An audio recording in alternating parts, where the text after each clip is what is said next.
Foxconn to begin assembling top-end Apple iPhones in India in 2019. This is significant, Will.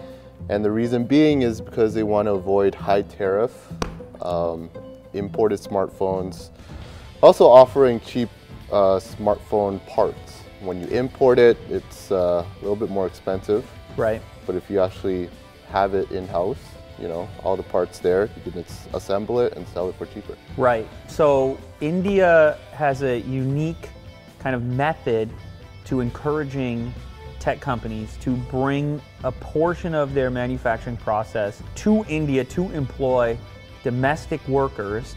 And as part of that incentive, they will eliminate certain tariffs associated with bringing complete, ready-to-sell smartphones into the country. So this is important specifically because Apple and iPhone sales have kind of stagnated in India as a consequence, not just of the high price like it is around the world, but an even higher price as a consequence of the tariffs that are applied to that already high price. Yeah. So an iPhone in India, it's like almost double, or it's even like double? $2,000. Yeah, starting insane. price when adjusted for the local currency.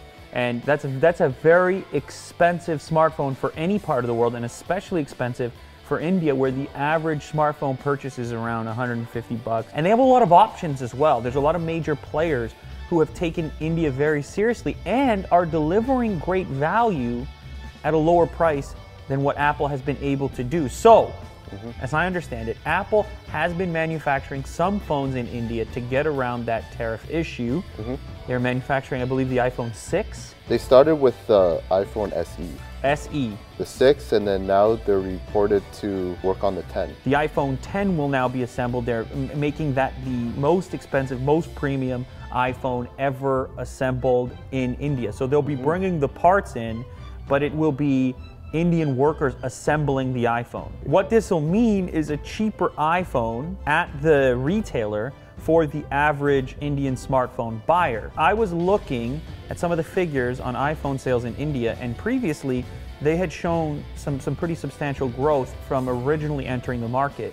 But recently it looks like it's leveled off, slowed down in terms of adoption. We have a huge audience here on the channel, huge Indian audience, and I can kind of track sort of which phones are hot and popular in that market by looking at the analytics on certain videos. The Pocophone, remember the Pocophone, how hot that Very thing was? affordable. Affordable. Inside of this marketplace is where Apple is starting to show some of its cracks, let's say. Yeah, well, there's a huge ecosystem for Android and iOS.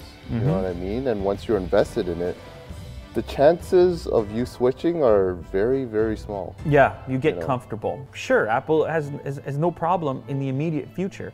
They're selling boatloads of phones. They're making boatloads of cash. That's fine. But for a company of their scale, they can't just look next year. They can't look 5 years, 10 years. They got to have 50, 100 years down the road. Right. And if they're doing that, then they should also be aware, and effectively it looks like they're aware, of how important those Asian markets are. Without that tariff associated, I mean, the price should drop 30, 40%, something in this territory. It should become attainable for at least more of the population. I don't know how much more.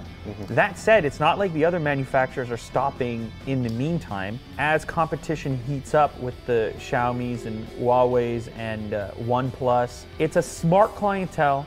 It's a very tech-savvy audience in India.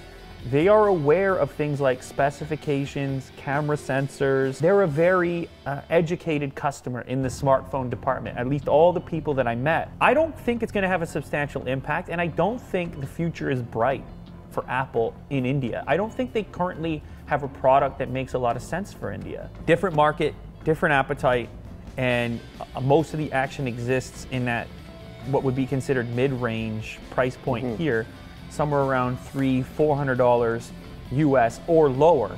That's what people are excited about. And Apple has no product in that space, and the product that should have been in that space, the iPhone XR, came in way higher than that price-wise. Now, people make the argument, well, it's because of the hardware, the processor, and so on. It's the same as the flagship. That's fine. It doesn't really matter, though. I've been saying this about Apple, or thinking this about Apple, for a long time. They've always prioritized the Western market. fine. Right. Great for North America and Western Europe. But by not having a more approachable product price-wise in the rest of the world, they've let other people get a massive head start, other companies that is, and they've kind of priced themselves out of the game. Globally. Yeah. Especially in those places where people are adopting, you know, their initial platform, the place where they're going to be now for a while. There are people today, Jack included, locked into the iOS ecosystem from that original moment.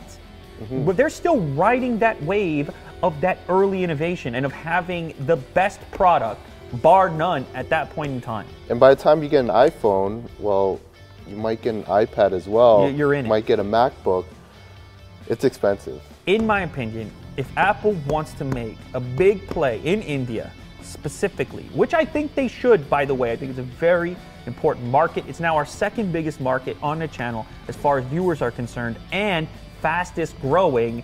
People in India love smartphones. I met them in real life. They're incredibly passionate. If Apple wants a piece of that, and they should, they need to come in with a $500 iPhone.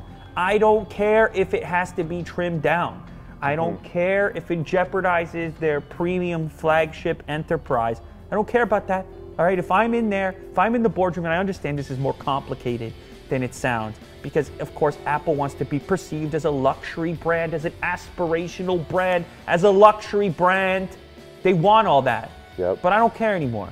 Smartphones are tools, they are utilities, they are part of the modern toolkit. Accessibility has to be there if you want your brand to be relevant, and this is just a matter of time. Like I said earlier, if you zoom out far enough, if you expand your scope, if you put it across 50 years or so on, you're going to need these new users to adopt your ecosystem. Otherwise, everyone else is going to die off, me and you, gray hair, dead, and that initial momentum that happened from Steve Jobs and the original iPhone is going to fall off. Yeah. You just can't ride that momentum forever. You know, and it's kind of cliche. Everyone constantly talks about it, but there was a huge head start.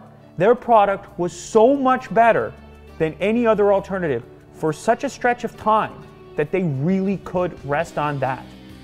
But like, let's not make any excuses here. Other products have caught up. And the Western market is just one market, you know. And it's a market that's slowing substantially. We already talked in the past about smartphone fatigue and how people are pretty happy with the smartphones they've had or that are currently in their pocket. They're upgrading them less frequently. Apple decided to stop reporting their sales figures, presumably because they have some degree of insight into the fact that fewer people are prepared to upgrade to their premium models. Yes, it's Apple. Yes, it's a big, high-profile brand, so these types of reports are going to emerge. But this India thing is for real. Otherwise, Apple wouldn't have done what they're doing. If they weren't interested or concerned about that market at all, they wouldn't take them up on this offer to bring a portion of the manufacturing there. They care.